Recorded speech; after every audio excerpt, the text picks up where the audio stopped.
નમસ્કાર, હું છું પ્રિયા અને તમે જોઈ રહ્યા છો જનતા કી જાણકારી ન્યૂઝ। નજર કરીએ આજના સમાચાર ઉપર। જેતપુરમાં મગફળી ખરીદી મુદ્દે કોંગ્રેસ દ્વારા મામલતદારને આવેદનપત્ર, સરકારી નીતિ સામે ખેડૂતોમાં રોષ। ગુજરાત સરકાર દ્વારા મગફળીની ટેકાના ભાવે ખરીદી માટે જાહેર કરાયેલ નવી નીતિ સામે જેતપુર તાલુકા કોંગ્રેસ સમિતિએ આજે મામલતદાર કચેરી ખાતે આવેદનપત્ર પાઠવીને પોતાનો વિરોધ નોંધાવ્યો હતો। કોંગ્રેસના આગેવાનોને ખેડૂતોએ સરકારની નીતિને ખેડૂત વિરોધી ગણાવી ખરીદીની મર્યાદા વધારવા માટે ભારપૂર્વક રજૂઆત કરી। જેતપુર તાલુકા કોંગ્રેસ પ્રમુખ ગોવિંદભાઈ ડોબરિયાએ જણાવ્યું હતું કે ગયા વર્ષે સરકારે ખેડૂતો પાસેથી 200 મણ મગફળીની ખરીદી કરી હતી, જેની સામે 3 લાખ અરજીઓ આવી હતી। આ વર્ષે સરકારે માત્ર 70 મણની જાહેરાત કરી છે, જેની સામે 9 લાખ અરજીઓ થઈ છે। આ દર્શાવે છે કે સરકાર વાસ્તવમાં પ્રતિ ખેડૂત માત્ર 30 થી 35 મણ મગફળી જ ખરીદશે। અમારી મુખ્ય માંગ છે કે કર્ણાટક અને હિમાચલ પ્રદેશની કોંગ્રેસ સરકારની જેમ ગુજરાતમાં પણ ભાવાંતર યોજના લાગુ કરવામાં આવે। આ યોજના હેઠળ ટેકાના ભાવ અને બજાર ભાવ વચ્ચેનો તફાવત સીધો ખેડૂતોના ખાતામાં જમા કરવામાં આવે છે। જો અન્ય રાજ્યોની સરકારો આ કરી શકે તો ગુજરાત સરકાર કેમ નહીં? યુથ કોંગ્રેસ પ્રમુખ અને ખેડૂત હાર્દિક મકવાણાએ જણાવ્યું હતું કે સરકારે જે 1456 રૂપિયાનો ટેકાનો ભાવ જાહેર કર્યો છે, તેના કરતાં તો મગફળીનો ઉત્પાદન ખર્ચ પણ વધારે છે। ગયા વર્ષે 200 મણની ખરીદી સામે આ વર્ષે ઉત્પાદન વધ્યું હોવા છતાં સરકારે ખરીદી ઘટાડીને 70 મણ કરી દીધી છે, જે અન્યાયી છે। અમારી માંગ છે કે સરકારે ઓછામાં ઓછી 300 મણ મગફળી ખરીદવી જોઈએ। આ સરકાર ઉદ્યોગપતિઓની છે, ખેડૂતોની નથી। આ નીતિઓને કારણે ખેડૂતો દેવામાં ડૂબી રહ્યા છે અને પોતાની જમીન વેચીને મજૂરી કરવા મજબૂર બન્યા છે। આવેદનપત્ર આપવા આવેલા તાલુકા કોંગ્રેસ પ્રમુખે કહ્યું કે સરકારે ખેડૂત દીઠ 70 મણની જે મર્યાદા બાંધી છે તે અપૂરતી છે। ખેડૂત જેટલું ઉત્પાદન કરે તેટલી બધી મગફળી સરકારે ખરીદવી જોઈએ, જેથી ખેડૂતોને પાકનો પોષણક્ષમ ભાવ મળી રહે।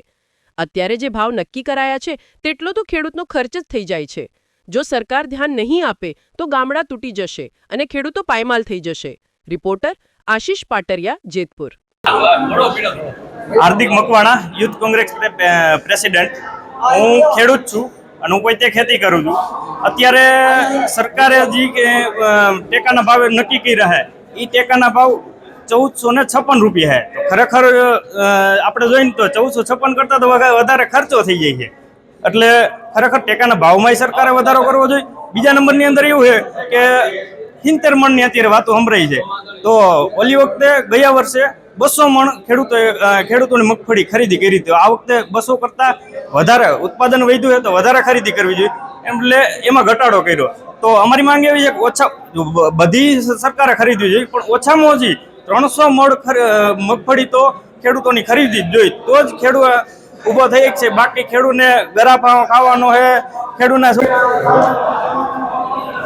આજે મામલતદારશ્રીને એટલા માટે આવેદન આપવું પડ્યું કે સરકારશ્રી દ્વારા, ગુજરાત સરકાર દ્વારા ટેકાના ભાવે ખરીદી કરવાની છે મગફળીની, તેમાં ખેડૂત દીઠ 70 મણની એ લોકોએ બંધારણ રાખ્યું કે ભાઈ 70 મણ સુધી ખરીદે, વધારાને નહીં। ખરેખર તો ખેડૂત જેટલી ઉત્પાદન કરે એટલી તમામ મગફળી લઈ સરકારે લેવી જોઈએ। અત્યારે મિનિમમ 300 મણ સુધી તો લેવી જ જોઈએ, જેથી કરીને ખેડૂતોને અત્યારે એની પોસ્ટ પ્રમાણે કંઈક એના ભાવ મળે અને એનું ઘર સંચાર હાલે।